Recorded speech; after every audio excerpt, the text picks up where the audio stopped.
I initiated a move to turn Imo Airport into an international cargo hub for Africa. Hope Uzodinma incidentally was the chairman of the Committee on Aviation in the Senate at the time. And I approached him also to assist in that regard, but he didn't.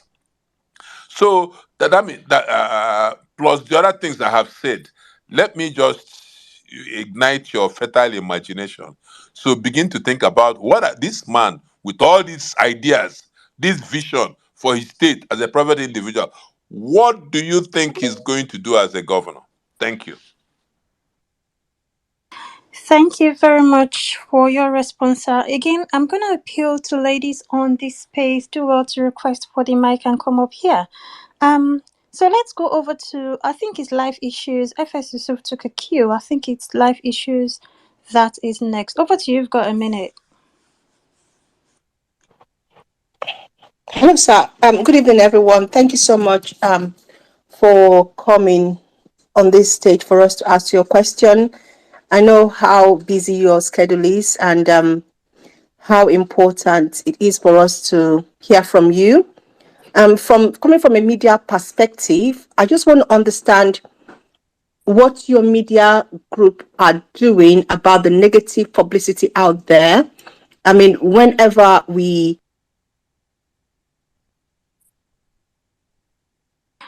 Is it just me or did we lose her? Imo State, my friends, I went to debate. My Imo is just like my second home. I haven't been home for a long time. So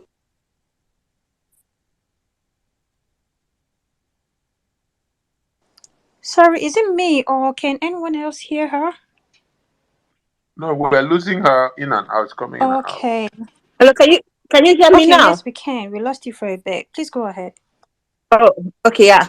I'm just trying to build a background why this is important to me because Imo State gubernatorial election is very important to us, and I want our excellency to help us tell us how they're attacking the negative publicity against his person, because there's so much information out there that is actually being flitted among obedience and telling us not to accept the Labour Party candidates, but that we should go for the independent candidates.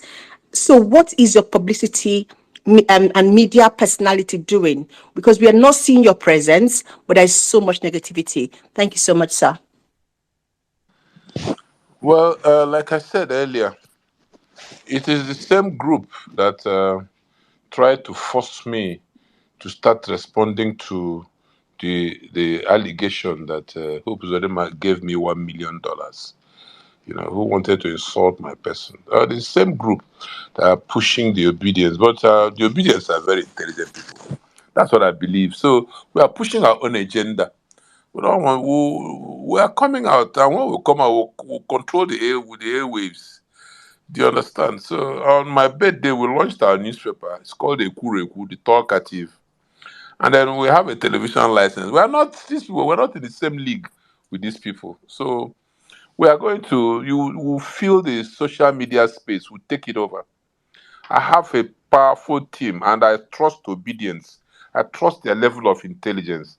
I saw what they did with Peter Obi, so I'm going to give them facts information, correct information, which they will now use to decide for themselves.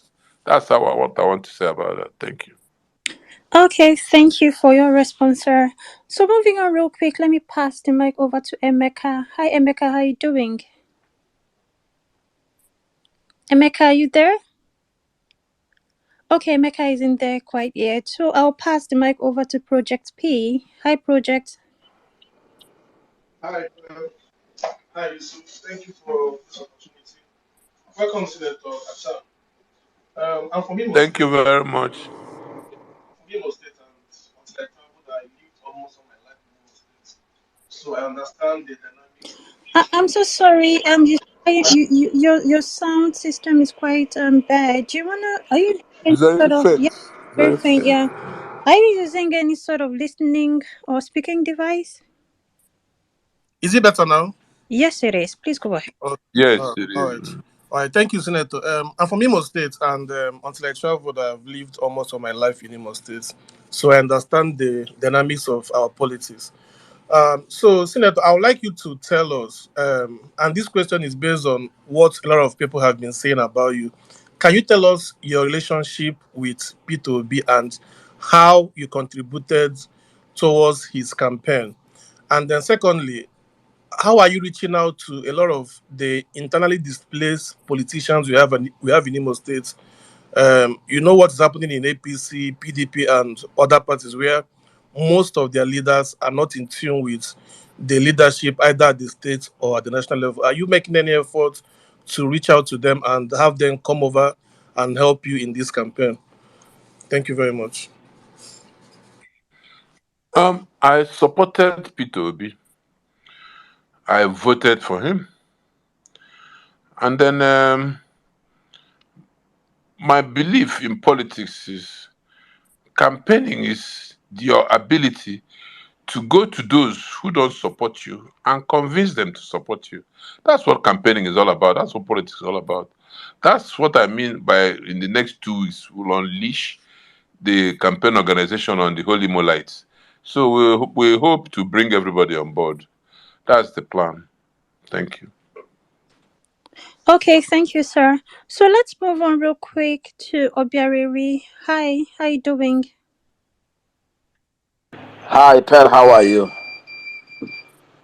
Um, I'm from Imo State, and like I said, when we had our deputy governor candidate in on this Twitter space, I was born in Imo State, grew up in Imo State, born in Naked Owerri to be precise. Had my primary and secondary school and everything, and attended Abia State University. And I've been actively involved in politics in Imo State since 1999. And I can tell us for sure, for the obedience, like our principal said, Senator Athan Achonu, we are intelligent people. We are not the kind of people like the Buharists or the Abado people that are easily brainwashed with poppycock and tails. Of all the candidates that are vying to be governor of Imo State, there is no other person as prepared as Senator Athan Achonu. They say the taste of the pudding is in the eating. You judge a man from his antecedents. We all knew why Nigerians voted for Peter Obi. You looked at his track record, a consummate businessman, well educated, track record of enterprise development. A man who has never run a business before, a man who has never created wealth before, cannot govern a state. And that is why we have been so unfortunate over the last 23 years to have people who are not prepared. The current one there was not elected by Imo people, he was elected by the Supreme Court. The other candidates, I don't want to deride anybody, but the truth remains by antecedents, by practical works.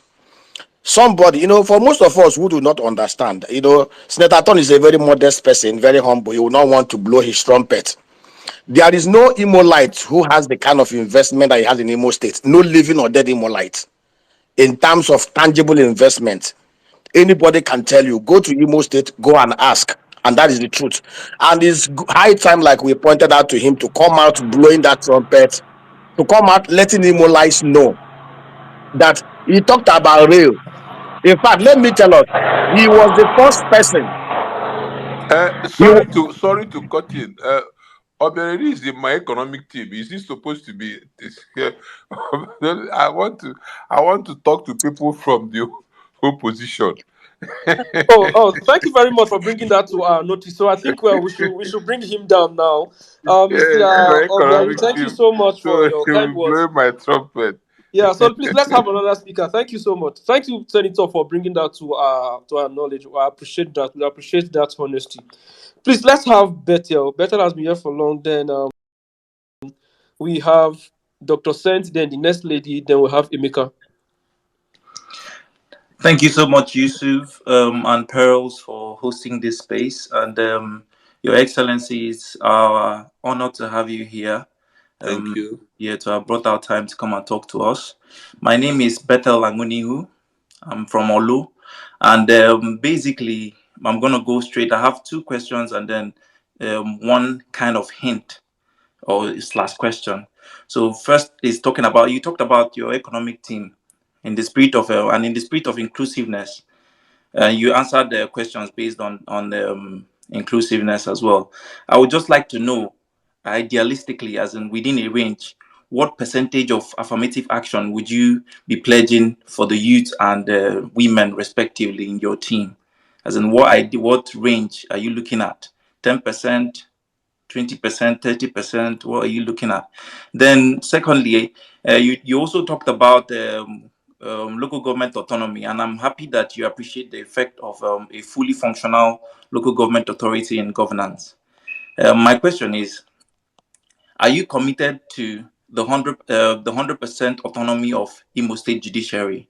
And what is your idea of judicial autonomy, and how do you think you can encourage it to the best of your ability? Then the other thing I wanted to talk about is basically election monitoring, particularly identifying actual polling units and mobilizing adequately to check rigging. You've said that you've run your experiences that you've run for senator in Okigwe zone, but we also know that Olu zone is a very bad zone in terms of rigging, and Olu has massive vote chests in terms of the politics of Imo State. So how are you? I hope I'm asking like a question as a hint as well, and I hope to hear from you on that. How are you reach? How prepared are you to really leverage on the support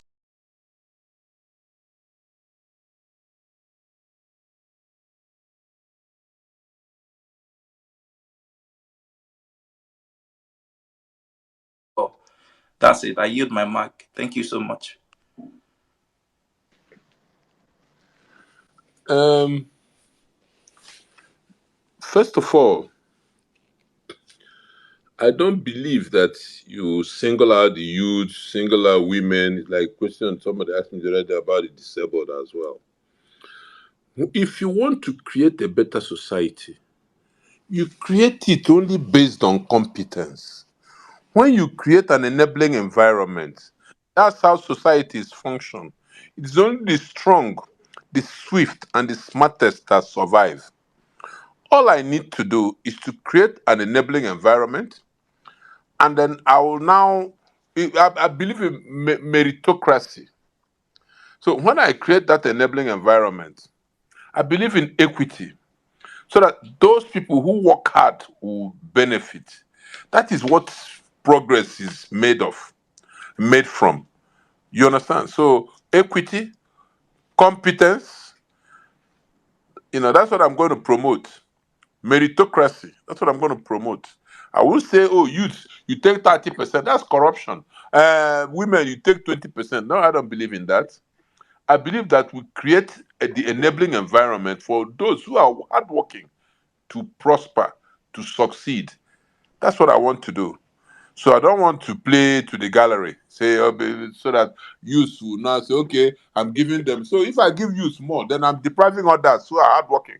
If I give women more, I'm depriving men who are hardworking. So you see, so I believe in meritocracy.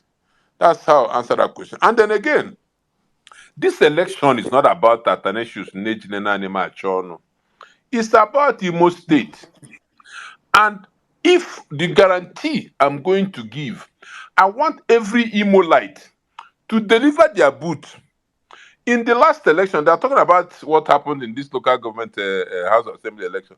What happened was that people believed that beavers will work. Nobody expected that after the election, somebody will now come use soldiers, block collation centers. Nobody believed it, or that the thing will not be transferred to the IRF. But anyway, let's see what the courts are going to do. We're all in court now.